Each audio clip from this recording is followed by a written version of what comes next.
أهلا بكم.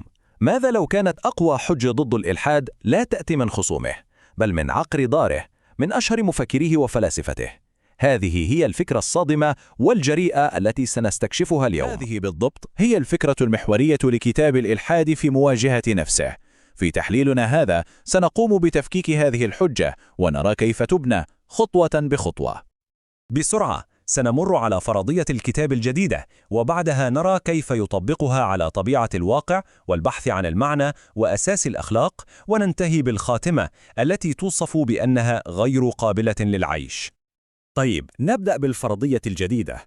الشيء المختلف في هذا الكتاب هو أنه لا يهاجم الإلحاد من الخارج، لا، هو يستخدم منطق واستنتاجات فلاسفة وعلماء الملحدين ليقلب الطاولة عليهم ويشكك في أسس رؤيتهم للعالم. يعني الفكرة الأساسية للكتاب هي كالتالي: لو أخذنا أفكار الإلحاد المعاصر ومشينا معها لآخرها لنتيجتها المنطقية، سنصل لرؤية للعالم تصطدم بشكل مباشر مع أبسط تجاربنا كبشر.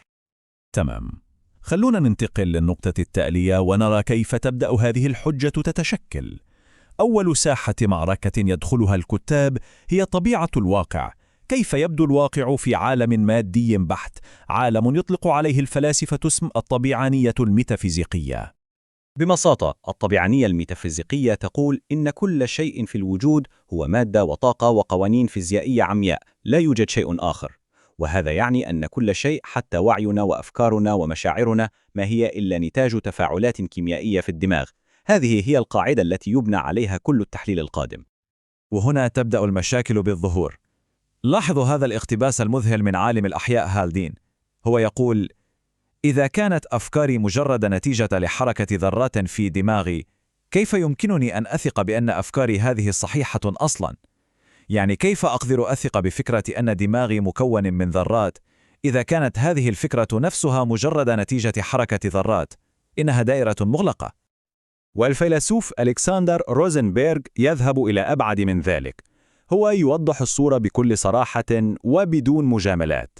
في عالم مادي بحت، طبيعة الواقع هي العلم فقط. الغاية من الكون لا توجد.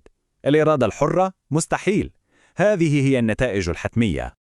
طيب، إذا كان الكون فعلا بلا هدف مثل ما يقول روزنبيرغ، أين موقع الإنسان في كل هذا؟ أين يذهب بحثنا الفطري عن المعنى؟ الكتاب يقول إن الإجابة واضحة ومباشرة. هذا الطريق يؤدي حتما إلى العدمية الوجودية. وهذا الاقتباس لريتشارد دوكنز قد يكون واحدا من أقوى التعبيرات عن هذه الفكرة. هو يقول إن الكون الذي نراه له بالضبط الصفات التي نتوقعها لو لم يكن فيه أي تصميم، أي هدف، أي خير أو شر، مجرد لا مبالاة عمياء وعديمة الشفقة. كلمة قوية جدا. هذه اللامبالاة العمياء هي التي تجعلنا نواجه أصعب سؤال على الإطلاق، وهذا ما يوصلنا للفيلسوف الوجودي ألبير كامو. كامو كان يرى أن المشكلة الفلسفية الجدية الوحيدة هي الانتحار. يعني هل الحياة تستحق أن تعاش أم لا؟ هذا هو السؤال الأساسي الذي يجب على كل شخص أن يجيبه في عالم صامت كهذا. ومن انعدام المعنى ننتقل لانعدام الأساس للأخلاق، وهذه هي الركيزة الثالثة في حجة الكتاب. السؤال بسيط: لو لم يكن هناك أي هدف أو تصميم للكون، من أين تأتي فكرة الصواب والخطأ؟ على أي أساس نقول هذا صح وهذا خطأ؟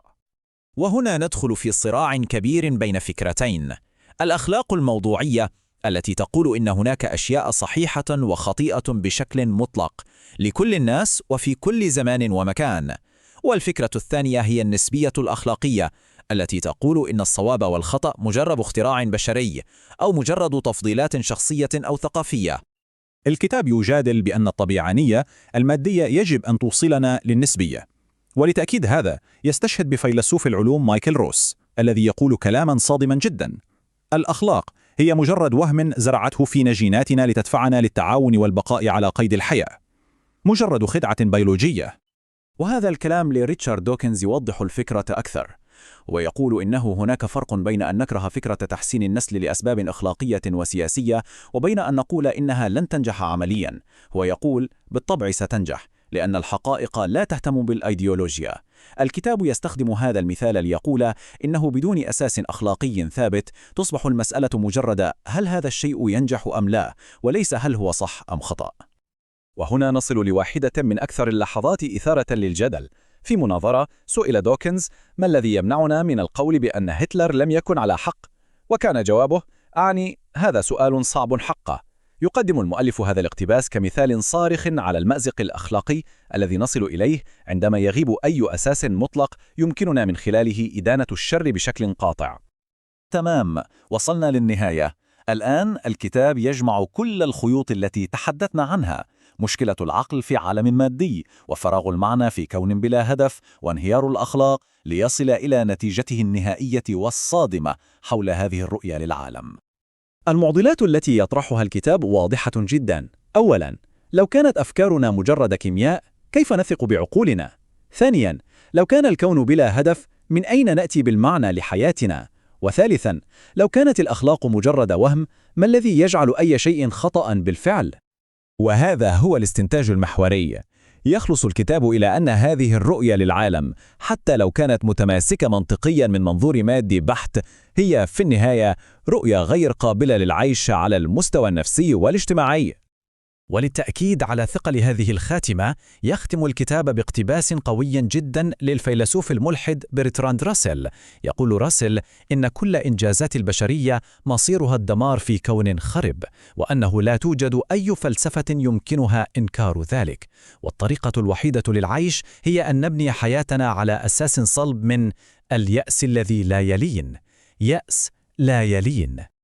وهذا هو السؤال الأخير الذي يتركه لنا هذا التحليل، سؤال كبير ومفتوح: ما معنى أن تكون هناك رؤية للعالم سليمة منطقياً، لكنها في نفس الوقت مستحيلة نفسياً؟ وكيف نوازن بين ما يقوله لنا المنطق المجرد وما تخبرنا به تجربتنا الإنسانية؟